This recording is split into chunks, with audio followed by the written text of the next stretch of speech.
അപ്പോൾ ഇതാണ് chronicle of Georgia, അല്ലെങ്കിൽ ഹിസ്റ്ററി മെമ്മോറിയൽ ഓഫ് ജോർജിയ എന്നും പറയാം.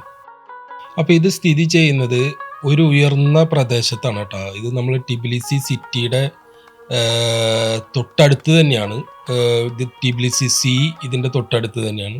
ഇത് നല്ല ഉയർന്ന ഒരു സ്ഥലത്താണ് ഇത് നിൽക്കുന്നത്. അപ്പോൾ നമുക്ക് ഇവിടെ നിന്ന് കഴിഞ്ഞിട്ടുണ്ടെങ്കിൽ ടിബിലിസി സിറ്റിയും കാണാം, മറുവശത്ത് നമുക്ക് ടിബിലിസി സീയും കാണാം കേട്ടോ. ഇത് ഒരു 16 പില്ലറുകളാണ് കേട്ടോ. ശരിക്കും പറഞ്ഞു കഴിഞ്ഞാൽ ഈ തൂണുകൾ 16 തൂണുകളാണ് ഇതിനുള്ളത് അവിടെ. അപ്പോൾ ഒരു പില്ലറിൻ്റെ ഹൈറ്റ് എന്ന് പറയുന്നത് ഏകദേശം 30 മുതൽ 35 മീറ്റർ വരെയാണ് കേട്ടോ ഇതിൻ്റെ ഉയരം എന്ന് പറയുന്നത്. അപ്പോൾ 1985 കേട്ടോ ഇതിവിടെ നിർമ്മിതമായേക്കുന്നത്. സോറബ് സെറിറ്റേലി എന്ന് പറയുന്ന ഒരു ജോർജിയൻ ശില്പിയാണ് കേട്ടോ ഇത് രൂപകൽപ്പന ചെയ്തിരിക്കുന്നത്. പിന്നെ എന്ന് പറഞ്ഞു കഴിഞ്ഞിട്ടുണ്ടെങ്കിൽ ഇത് ഇന്നും ഇത് പണി തീർന്നിട്ടില്ല. അതാണ് ഇതിൻ്റെ ഒരു പ്രത്യേകത എന്ന് പറയുന്നത്. ഇതിന് ഇത്രയ്ക്കും തിളക്കം വരാനായിട്ടുള്ളൊരു കാരണം എന്ന് പറഞ്ഞു കഴിഞ്ഞിട്ടുണ്ടെങ്കിൽ ഇത് നിർമ്മിച്ചിരിക്കുന്നത് സ്റ്റോൺ കൊണ്ടല്ല കേട്ടോ. ഞാൻ ആദ്യം വിചാരിച്ചത് ഇത് സ്റ്റോണാണ്. നമ്മൾ അകലേന്ന് കാണുമ്പോൾ സ്റ്റോണിൻ്റെ എഫക്റ്റാണ് നമുക്ക് തോന്നുന്നത്. പക്ഷേ ശരിക്കും പറഞ്ഞാൽ ഇത് നിർമ്മിച്ചിരിക്കുന്നത് ഒരു മെറ്റൽ ഇതിൽപ്പെട്ട ബ്രോൺസ് ആൻഡ് കോപ്പർ, ഇത് രണ്ടും ഉപയോഗിച്ചിട്ടാണ് ഇത് രൂപകൽപ്പന ചെയ്തിരിക്കുന്നത്.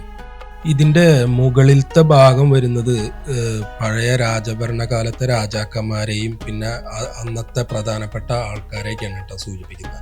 മുകളിലത്തെ ഭാഗം അതിൻ്റെ ഹാഫ് പകുതി, അതായത് പകുതിക്ക് താഴേക്ക് കാണിക്കുന്നത് യേശുക്രിസ്തുവിൻ്റെ ജീവിത ചരിത്രത്തെക്കുറിച്ചുള്ളത് ഉള്ള കാര്യങ്ങളൊക്കെയാണ്.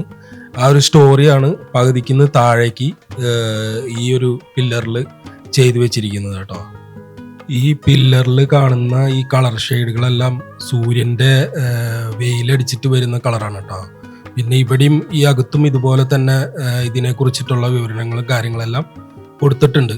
അതുപോലെ തന്നെ ഇവിടെ നിന്ന് ഒരു നല്ലൊരു വ്യൂ പോയിന്റ് ഉണ്ട് കേട്ടോ മുകൾവശത്ത് നിന്ന് കാണാനായിട്ട്. ശരിക്കും പറഞ്ഞാൽ ഈ ടിബിലിസിയുടെ ഒരു സൈഡ് വശം തന്നെ നമുക്ക് ഇവിടെ നിന്ന് നല്ല രീതിയിൽ തന്നെ കാണാൻ പറ്റും മുകളിൽ നിന്നുള്ള ഒരു വ്യൂ. ഇതാണ് കേട്ടോ ടിബിലിസി സീ എന്ന് പറയുന്നത്. ഈ ടിബിലിസി സീ എന്ന് പറയുന്നത് ഇതൊരു ശരിക്കും പറഞ്ഞാൽ ഒരു കടല് അല്ല, ഇതൊരു ആർട്ടിഫിഷ്യൽ കടലാണ്, ഉണ്ടാക്കിയിരിക്കുന്നതാണ്. അതായത് 1953 ബിൽഡ് ചെയ്തിട്ടുള്ള ഒരു സീ ആണ് കേട്ടോ. ഇവിടെ നിന്നാണ് ഈ കുടിവെള്ളവും കാര്യങ്ങളും ഇതൊക്കെ ഈ ടിബിലിസിയിലേക്കെല്ലാം പോകുന്നത്.